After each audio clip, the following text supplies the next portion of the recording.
በቀደም ዳጎስ ያለ ደሞዝ ተቀብዬ ነጠር እያልኩ በሰፈራችን ሳልፍ በውቄ ግባና ጸጉሬን ትንሽ ላሳምርልህ የሚል ድምጽ ሰማሁ። የብዙ ዘመን ጸጉር አስተካካይ ሳሚ ነው። ሚካያ በኃይሉ ጸጉሬንም ቆጥረሃል ብላ የዘፈነችው ለሳሚ ይመስለኛል። ሳሚ ፈጣን ነው፣ ወሬ አያበዛም። በርግጥ ቶንዶሱ እንደ ጊንጥ ይቆነጥጣል። መቀሱንም በትርፍ ጊዜው ዳቦ ቆሎ የሚቆርጥበት ይመስለኛል። ያም ሆኖ 20 ደቂቃ ውስጥ አሳምሮ ይልከኛል። 70 ብር ከፍለዋለሁ። ሳሚ ብዙ አያወራም፣ ደንበኞቹን አይሸነግልም።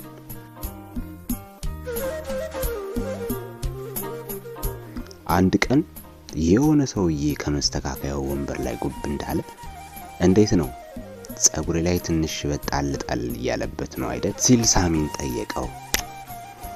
ምላሽ ሳይሆን ማጽናኛ ነበር የሚጠብቀው። ሳሚ ከቦርንቅ ድንጋይ ተጠርቦ የወጣ የመሰለውን የሰውየውን ራስ በትካዜ እየተመለከተ እንዲህ አለ። በሽበቱ ላይ ጥቁር ጣል ብሎበታል ማለት ይሻላል አለው። ሰውየውን በጣም ተናደደና እዚያው ወንበሩ ላይ ተጨማሪ ሽበቶችን አቆጠቆጠ።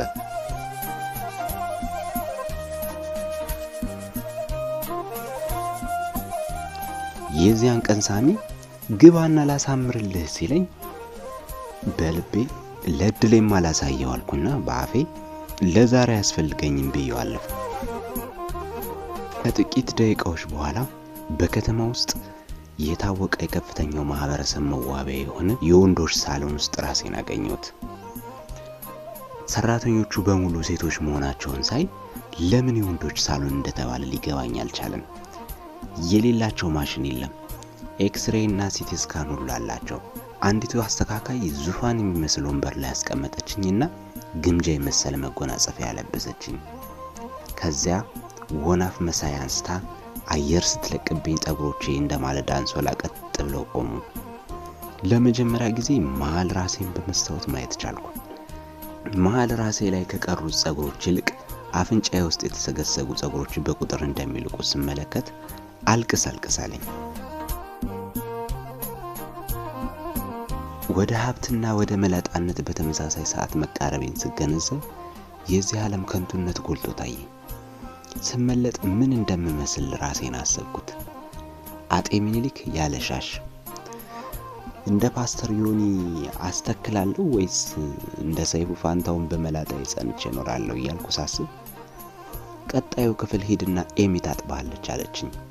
የማስዋብ ሙከራ የሚካሄድብኝ ልጅ ቀጣዩ ክፍል እንደገባው አማረች የተባለች ሴትዮ ተቀብላ መከዳ ያለው መክተፍ የሚመስል ጣውላ ላይ አንጋለለችኝ። ፊቴ ላይ አንድ ልፍኝ ዝልግልግ ነገር ደፈደፈችበት። ከዛ ፊቴን ለፒዛ እንደታጨሊጥ ደጋግማ ዳመጠችው። በማስቀጠል የውሃ ሩምታ ዝለግ አድርጋ ለቀቀችብኝ። ግልጹን ለመናገር ያክል ዋተር ቦርዲንግ የተባለው የጓንታናሞ ቅጣት አካሄደችብኝ። በመጨረሻ በመስታወት ፊት ቆምኩ።